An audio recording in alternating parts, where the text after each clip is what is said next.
Hey everybody, Justin Doman with Elite Audio, Video, and Lighting here. We are out in Southlake, Texas today, getting ready to go through one of our home pre-wires that we just finished. We just did a quality check, made our little punch list of things we need to do, but we're about 99% done. So while I'm out here, I want to go ahead and get a video on what all is going into this house, how we wired it, and things that you can do for your own home to wire your house. So take a look. If you have any questions at the end, please put them in the comments, and I try to get back to as many people as I can.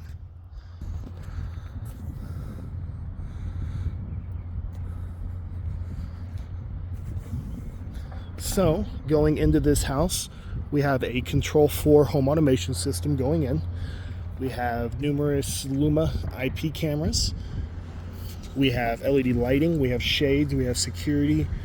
A lot going on in this entire build. So when I walk through, we're going to kind of go through locations of things, how we wired it, what type of wire was used, and kind of go over why we did certain things. Coming up here to the corner in the soffits, we have a Luma 8 megapixel camera being mounted there. That is a Cat 6 wire. What that's going to accomplish is power over Ethernet and data going back to the main network switch. So that camera will plug directly into the network switch, which will then allow it to be on the NVR and the control system. With 8 megapixels, you're going to get better quality than anybody ever actually needs with cameras, but you'll be able to zoom in and see details on shirts and other stuff as people are walking through.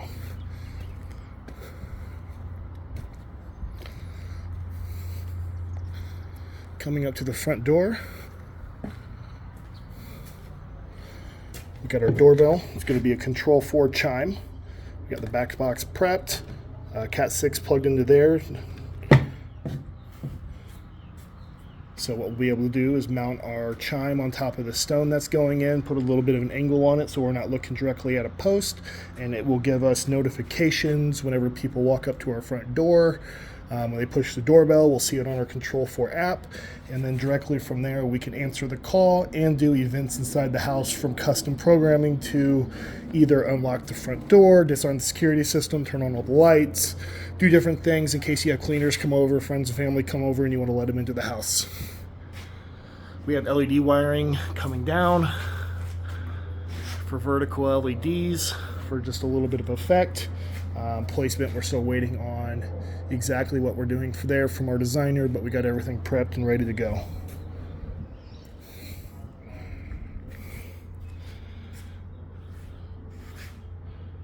This is a beautiful home. This one here is built by Atwood Custom Homes out of Southlake, Texas. They do an amazing job. A lot of cool design and details go into each one. So the first thing you're going to notice right here at the front door,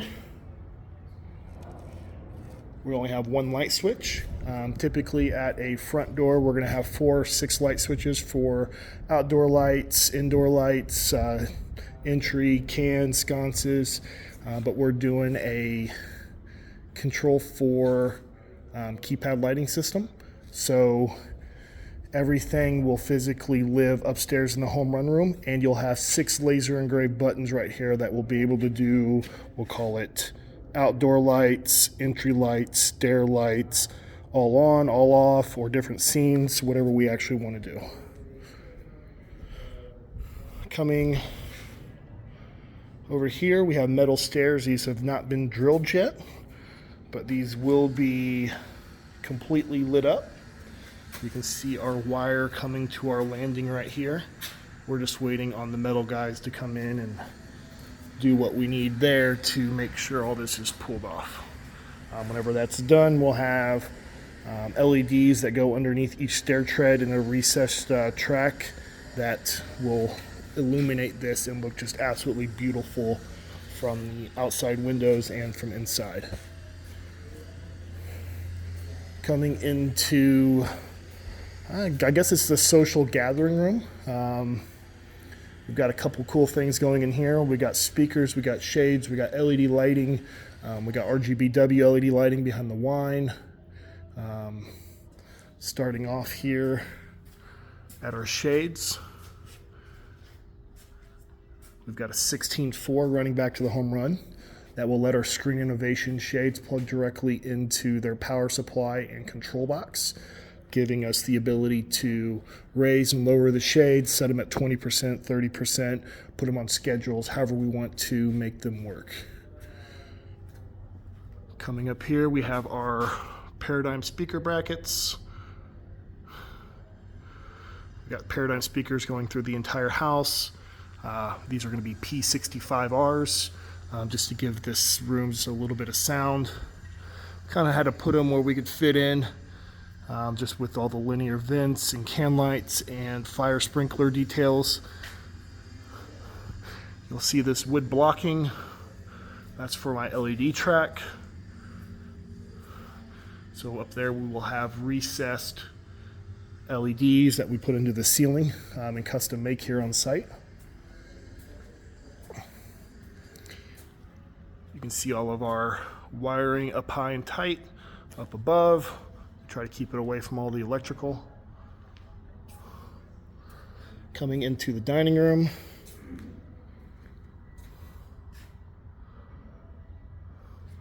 Same thing as the social gathering room. We have our LED lights going in, our Paradigm speakers, and that's all we have going into that room. Coming into the living room, we'll have an 85-inch TV above this fireplace. It's going to be pretty grand. These high ceilings. We've got 3 Cat 6s, 2 whites and a black, just because some of these feed into network switches and the other ones feed into the rack for audio return. And then we've got a actual conduit to pull an HDMI cable through at the time of installation. I'm still a firm believer of running copper or fiber. So whenever the time comes, we'll pull our fiber HDMI through there and make sure we have the highest bandwidth possible. And that also allows for future upgrades on surround sound zones whenever it comes time. Coming up here, you'll see coves that we had built out. Those will be wrapped in RGBW lighting. The same thing over here.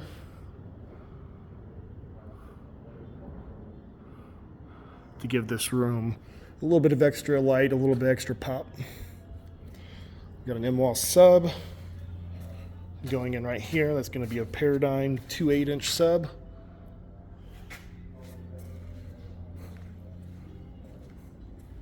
Coming into the kitchen, we've got under-counter lights, toe kick lights, illuminated kick lights, illuminated case lights. We've got cloud lighting. We had them build these cool clouds up here just to give something cool over the island. And then we have Paradigm P65s in here as well, and also the little breakfast room that will be playing in unison. So you'll see off the cabinet plans, we go through, figure out where all the cabinets will actually be ran.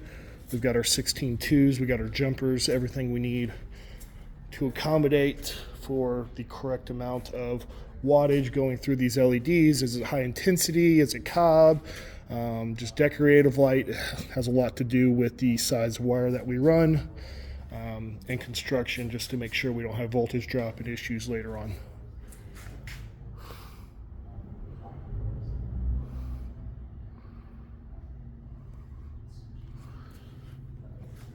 Same thing in this pantry.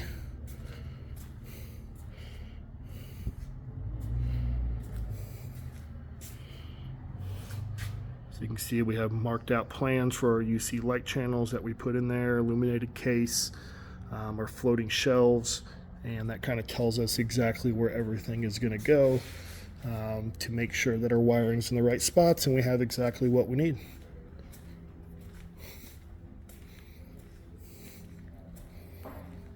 Now let's go back to the game and media first, and then we'll circle back to the master bedroom.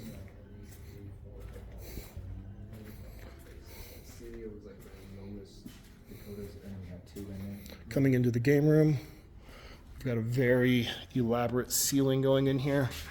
You can see our LED wood spacers and the blocking.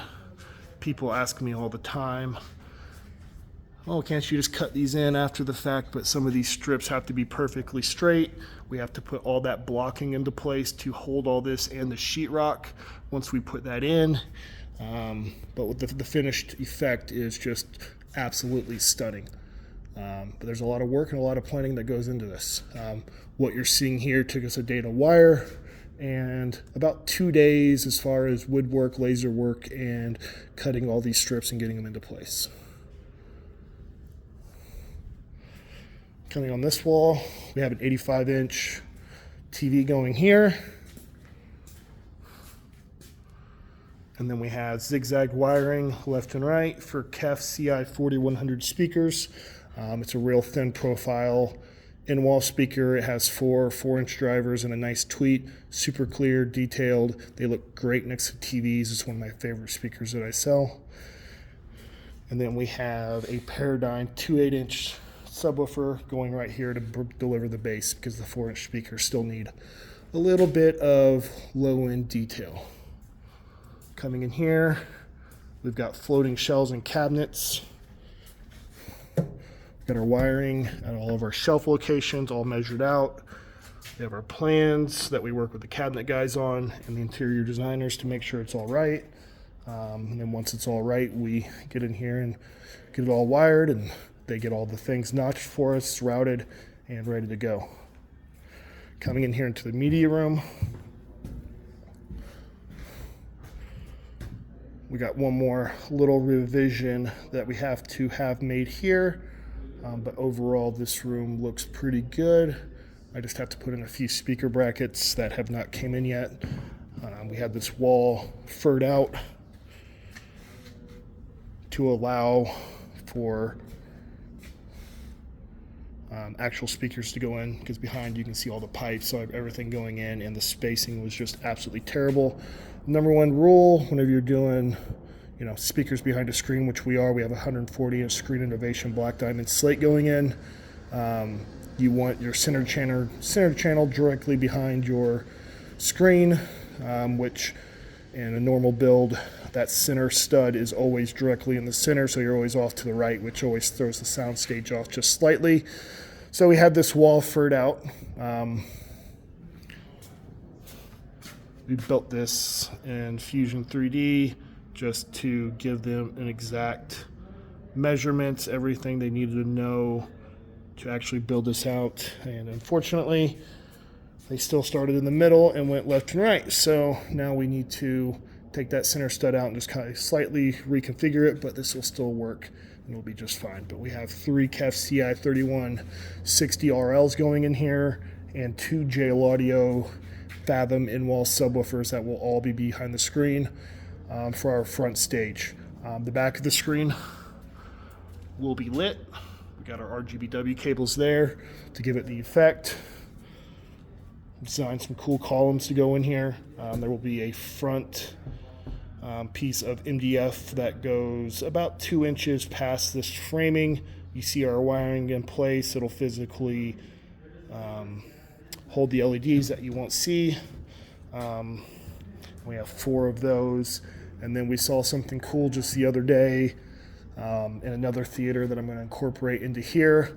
They have already wired for their sconces, but I'm going to do a floor-to-ceiling recessed track that will hold 2 LED tapes right in the center, and that will be our white light, and then we'll have RGB that goes left and right.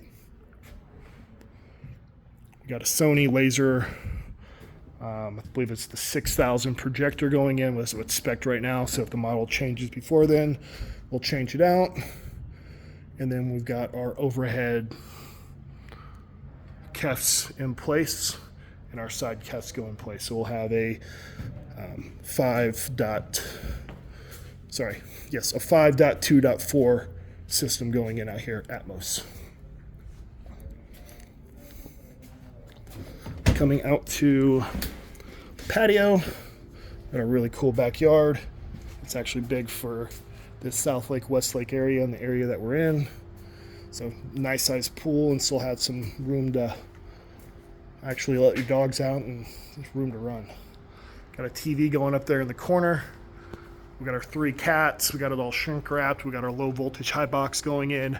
That's one of my things that is a must for us just because it cleans up our plates and doesn't give us different height plates going everywhere. We've got more cameras around the property. Already got them stubbed out of the wood, ready to go. We got our pool stub over here.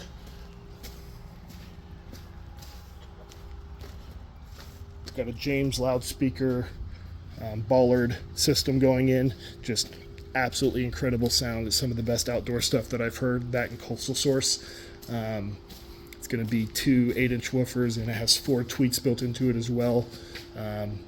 They're kind of on the larger side, but you can hide them in landscaping. And at my house, we put one in, and it looks fantastic, and it just sounds even better. Going over to that patio, I'm just going to zoom in because it's muddy. We got another TV location on an articulating mount, so we can pull it out. You can see it from the pool. And we have 2 more speakers out there on that patio pre-wired. So we can have TV sound out there, music on the pool, TV sound here. We got music in all 3 spots that are linked. We can have 3 different things playing. However we want to zone this with Control 4, we can make happen.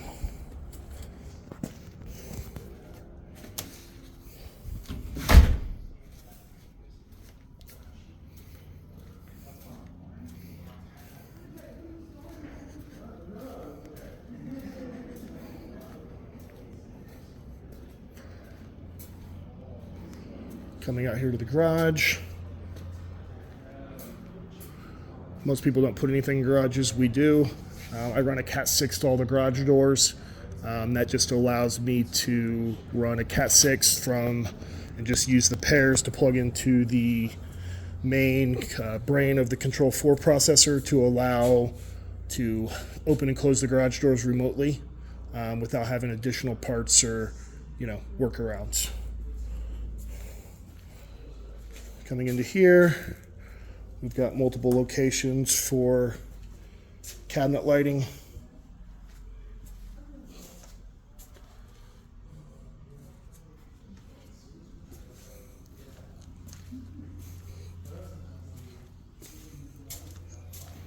Got another garage over here with our wiring up above.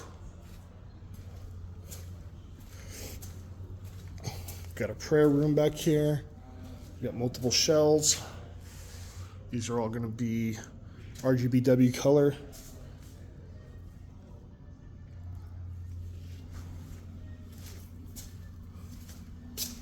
Then we have a basic bedroom back here, all of our basic bedrooms. Just get a few cats and a Romex. Depending on the application and the type of system people are doing, if they choose to do a system with us at the time of rough-in, we'll only run cat. There's no reason to run RG6 if we know we have control of the network and the boxes that are going in. But otherwise, we still run an RG6 just in case people are still using cable boxes. We got the project managers out here going over the plans, checking everything out, just inspecting everything. It's very important to take a look at all these afterwards. We have our pre-wire leads come out, inspect, make sure everything's in place, and then once they're done, we do just one more walkthrough just to make sure it's perfect, because one wrong placed wire, one wire missing can cause a lot of issues going forward. And as you'll see upstairs, we have a lot of wires going in. So coming into the gym, there'll be a glass wall right there. We have another LED ceiling going in up above. This one's going to be white only. We've got a TV going high and above, off to the right because there'll be stuff mounted up high over here. And then we have an in-wall sub going back behind us and 2 Paradigm speakers up above. So this gym is going to absolutely rock and sound amazing. Sorry, look amazing. Coming up, we got an alarm keypad going into the master bedroom. We wire all of our alarm keypads with 16.4. Most people just use a 22.4, but the system we use is Qualsys, and it requires 7 volts of DC power, and for some reason it has a lot of voltage drop and it can't even handle just a little bit. So we just run a thicker gauge wire to make sure the power can travel from point A to point B. You'll see our speaker wire up there, nice and tidy. Our speaker brackets put into place over the bed. Got the TV right there on that wall. We got our 3 cats. We have our shade wire in place to cover this bedroom door.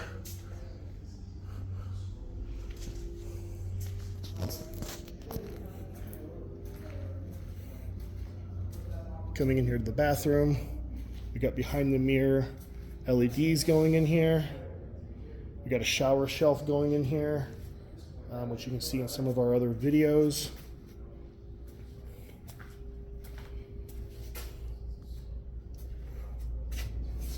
Another shower and toe kick wire right there. Coming into the closets, we don't really have details yet. Closets are always the last thing to get details on, so we just get wire to this location, giving them allowance, and then try to figure out what we're going to do after the fact. We only put 1 speaker in closets, just because we play both closets at the same time, and a lot of times we'll actually link them to the master bathroom.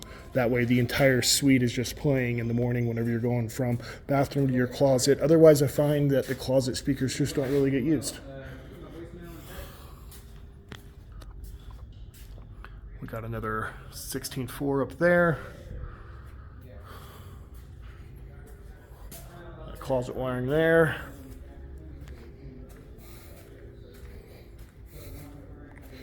Now we'll go check out the home run. There's 3 more bedrooms upstairs as well.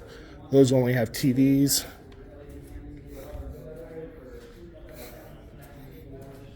You'll hear my guys all on the phone doing their thing. Top of the back cabinet or the countertop that's near the street, that is sitting there about the vertical.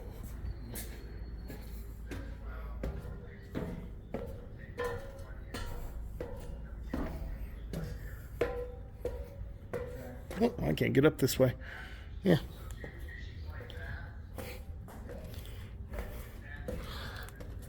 Thankfully, I'm not too old yet, so bear with me. I'm sorry.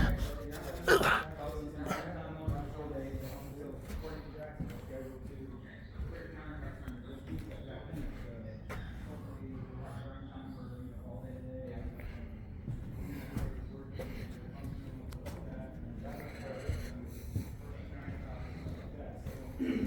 Hopefully by the end of the week we will have back at the countertop.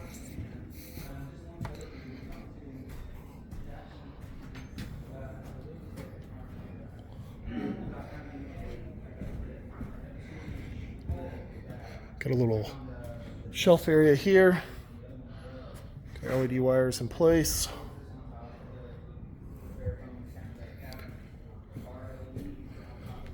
Just got a TV in here.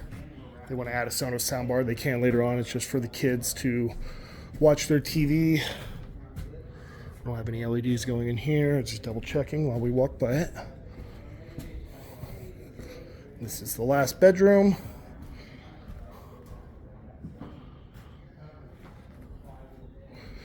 And then we have our AV rack going in here.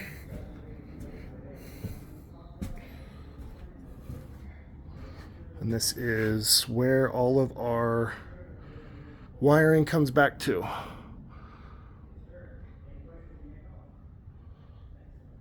Three of these will be LED panels. We have an insert that we custom make to cover each one of these boxes. It'll hold 7 DMX decoders from American Lighting with a 3,000 watt power supply for each one. And the last one will be dual network switches in the router. So all of the house network will run into it, plug into the switches, and then those switches will plug directly into the pack edge router, which will plug into the modem. So it makes it very clean. It keeps 48 wires out of our rack, and it's pretty serviceable, and we haven't had any issues out of it so far. But then this is the solution we've came up with for our LEDs. We've been surface mounting forever. Never been happy with it. We got wiring sitting outside the walls, so I've posted a lot of pictures on our Instagram website, things that have been R&D through us. Got a lot of more cool stuff coming out, but we've built it directly based off of this can, and we cut 1/2-inch ABS plastic. We put it on a CNC, has all the holes, notches, everything lined up. Then we got a 3D printer that will make caps, inserts, and everything else to hold it into place to make it look good. Then the actual physical rack will sit right there, and these wires just need to be pulled right there through a little side pouch that will come down and wire this in. So overall, we got a lot of cool stuff going into this house, a lot of very detail-oriented design work to make sure all this gets pulled off correctly. Been working with the home builder, the electrician, the framer, a lot of different people to make all this happen, but the end result is going to be a system that is reliable, a system that allows a family to come in and have an app where everything is located, from the living room TV, the patio TV, their music system throughout their entire house, their thermostats. All of their lighting will be able to be controlled, dimmed with the LEDs we put in the rooms. We'll be able to dim down to literally 1% instead of 10%. We'll have their security system on the Control4 app, their security cameras. So everything will be extremely easy to use. It'll be reliable, very well thought out, and the end result will be just absolutely beautiful. So check back for more videos. Unfortunately, a system like this will take another 6 months to 9 months to complete, just because sheetrock has to go in, cabinets have to go in, floors have to go in, everything has to be painted, textured, and really finished out. So it'll probably realistically be 8 to 10 months before it's all done, but whenever it is, we'll get in here, get our stuff knocked out, and it'll be just absolutely beautiful. So check back for another vehicle or pictures whenever I post them on our Instagram, our TikTok, or even my own Facebook. You can look me up as well, Justin Doman. Talk to you all later. If you have any questions, post them below. Thank you.